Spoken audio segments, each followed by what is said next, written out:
नमस्कार दोस्तों, हमारे YouTube चैनल में आपका स्वागत है। हमारे YouTube चैनल का नाम है बहुरंगी कहानियाँ। आज मैं आपको जो कहानी सुनाने जा रही हूँ उसका नाम है राजकुमारी और चांद की लौना।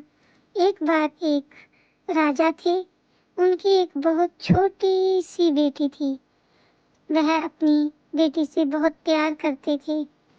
कई डॉक्टर बुलाए गए लेकिन कोई भी उसका इलाज नहीं कर सका क्योंकि उसकी बीमारी का पता ही नहीं चल पा रहा था। एक दिन राजा उदास होकर राजकुमारी से बोला, समझ में नहीं आ रहा कि क्या करूं। तुम्हारे इलाज के लिए कुछ भी करने को तैयार हूँ। यह सुनकर राजकुमारी झट से बोली, फिर मेरे लिए चांद मंगवा दीजिए, मैं उससे खेलूंगी तो मेरी तबीयत ठीक हो जाएगी। राजा ने खुश होकर कहा, ठीक है, मैं तुम्हारे लिए चांद मंगवाने का प्रबंध करता हूँ। राजा के दरबार में बहुत से योग्य व्यक्ति थे। सबसे पहले उसने अपने प्रधानमंत्री को बुलाया और धीरे से कहा, रानी बेटी के खेलने के लिए चांद चाहिए। आज नहीं तो कल रात तक जरूर आ जाना चाहिए। चांद? प्रधानमंत्री ने आश्चर्य से कहा। उसके माथे पर पसीना आ गया। थोड़ी देर बाद वह बोला, महाराज, मैं दुनिया के किसी भी कोने से कोई भी चीज मंगवा सकता हूँ, लेकिन चांद लाना बहुत मुश्किल है। राजा ने प्रधानमंत्री को तुरंत दरबार से जाने का आदेश दिया और कहा, प्रधानमंत्री, सेनापति को मेरे पास भेजो।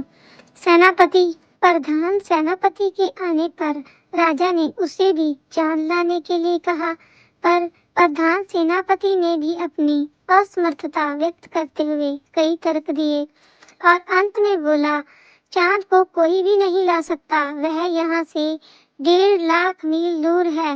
राजा ने उसे भी चले जाने के लिए कहा। उसके बाद उसने अपने खजांची को बुलाया। वह भी राजकुमारी की मदद करने में असमर्थ रहा। जाओ, यहाँ से जाओ, राजा चीखा और दरबारी जोकर को भेजो। जोकर ने आते ही सर झुकाकर सलाम किया और पूछा, सरकार, आपने मुझे बुलाया? हाँ, राजा रो पड़ा। जब तक रानी बेटी को चांद नहीं मिलेगा तब तक उसकी तबीयत ठीक नहीं होगी। क्या तुम चांद ला सकते हो? हाँ हाँ, क्यों नहीं, लेकिन पहले यह पता लगाना होगा कि राजकुमारी कितना बड़ा चांद चाहती है। कोई बात नहीं, मैं खुद उससे जाकर पूछ लेता हूँ, जोकर बोला और सीधे राजकुमारी के कमरे में जा पहुँचा। राजकुमारी ने जोकर को देखा, पूछा, क्या तुम चांद ले आए? नहीं, अभी नहीं, लेकिन जल्द ही ले आऊंगा। पर यह तो बताओ कि चांद कितना बड़ा है? राजकुमारी ने कहा, मेरे अंगूठे के नाखून के बराबर, क्योंकि जब मैं आँख के सामने अंगूठे का नाखून रख कर देती हूँ तो वह दिखाई नहीं देता। अच्छा, और बता दो कि चांद किस चीज का बना है और कितनी ऊंचाई पर है? चांद सोने का बना है, राजकुमारी बोली, और पेड़ के बराबर ऊंचाई पर है। ठीक है, आज रात को मैं पेड़ पर चढ़कर चांद उतार लाऊंगा, जोकर ने कहा और खुश होकर राजा के पास लौट गया। उसने राजा से कहा, कल मैं आऊंगा और राजकुमारी के लिए चांद खिलौना ले आऊंगा। और उसने अपनी योजना राजा को बता दी। राजा योजना सुनकर बहुत खुश हुआ। अगले दिन दरबारी जोकर सुनार से एक सोने का चांद बनवा लिया और ले आया। उसने यह चांद राजकुमारी को दे दिया। राजकुमारी बहुत खुश हुई। उसने चांद को जंजीर में डालकर गले में लटका दिया।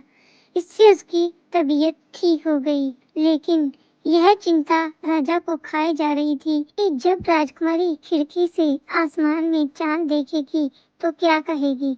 वह सोचेगी कि उसके पिता ने उससे झूठा वादा किया था। रात को जब चांद निकला तो राजकुमारी उसे देखने लगी। राजा और जोकर उसके कमरे के सामने खड़े थे। जोकर ने राजकुमारी से पूछा, अच्छा राजकुमारी, जरा यह बताओ कि जब चांद तुम्हारे गले में लटका है तो फिर आसमान में कैसे निकल आया? राजकुमारी हंसकर बोली, तुम मूर्ख हो, जब मेरा एक दांत टूट जाता है तो दूसरा निकल आता है, उसी तरह दूसरा चांद निकला है।